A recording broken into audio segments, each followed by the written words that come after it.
Avılda yaşayışı güzel zatlarının üz beyramları var. 1995 yılda Birleşken Milletler Uyuşmasının Xotin Kızlar Konferensiyasında təqdim etilgəndən soň 15 oktyabrda Xalqara Avul Xotin Kızları günü belgilenip ötülə.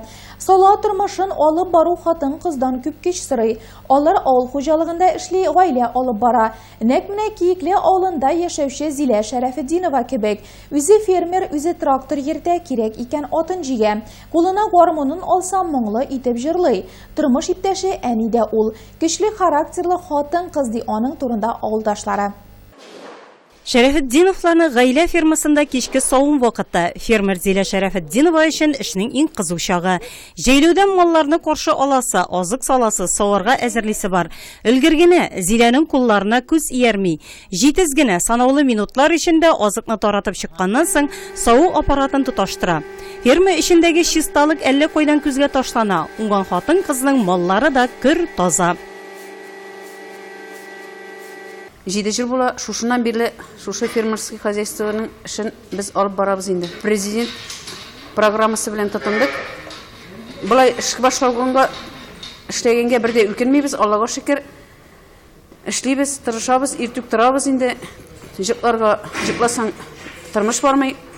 Аллага шөкер, авыл өстендә дә, район өстендә дә эшне алып барабыз. Тірлікlerini yaratу аңа балашақтан келе. Әтisi Минаштин Вәли Ахмет улы ұзақ еллар дәвамында хуҗалыкта мал табибы булып эшли. Кай чагында тірлікләр янына барганда кызын да үзе белән алган. Малларны карау, ашату, рационны төзергә өйрәнү кызның хәтеренә шул вакыттан сеңеп калган.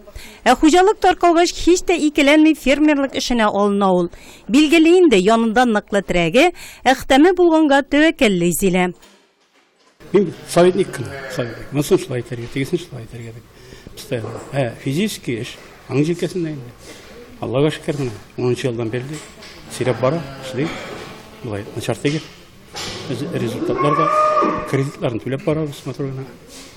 Әлі бет, даяр кыз егершегіне теге, аның үстіне тағы бухгалтериялардың желкесінде.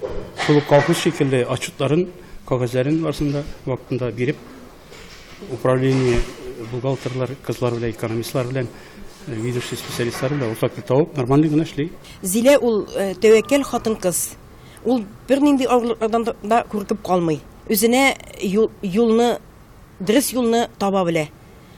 Хатын кыз буларак мин аның башка сыйфатларын да әйтеп китәсем килә. Чөнки ул үзенең тормыш иптәше Әхтәмгә турылыклы хатын кыз, хатын.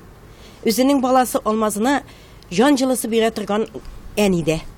Шуның өстенә әле ул менә шушындый авыр хезмәт башкару белән нән башка да тәмне иттереп ашлар, тәмне ризыклар пешерә. Таңнан маллары янында фермер, үзенә сыер савучы, зоотехник, мал табибы, ихтисатчы, хисапчы булырга да туры килә. Үзе пешәнен дә чаба, кирәк икән тракторга да утыра. Фермер булу җиңел түгел, бигрәк тә хатын кызга. Хезмәттән куркып торган юк Зилә. Бакча эшләрен дә яратып башкара. Әле ат җигеп терлекләргә азыкны да үзе ташый. Мул итеп быел кабаклар үстергән. Без 24 алган идек, 24 сыер иде. Хәзер безнең 30 сыер, савым сыер, үгезләр бар, башмаклар үзебез үстерәбез инде, итне дә, сөтне дә үзебез эшкәртәбез инде. Көненә без бер сыердан 20 литр сөт алабыз. Аллага шөкер, сыерларыбыз яхшы. Көненә инде без суткасына 250-280 литр сөт издавать итәбез. Авылда эш бетеп тормый, хуҗабикәгә гаилә йөгендә тартып барырга кирәк. Тормыш иптәше Әхтәм белән уллары Алмазны тәрбияләп үстергәннәр. Анысы югары уку йортында белем ала. Малларыннан бушагач, кичләрен исә кул эшләренә тотына Зилә. Төрле япмалар, роза чәчәкләре бәйләү аның яраткан шөгыле. Бушаган чакларында исә кулына гармунын алып, моңлы итеп җырларга ярата Зилә.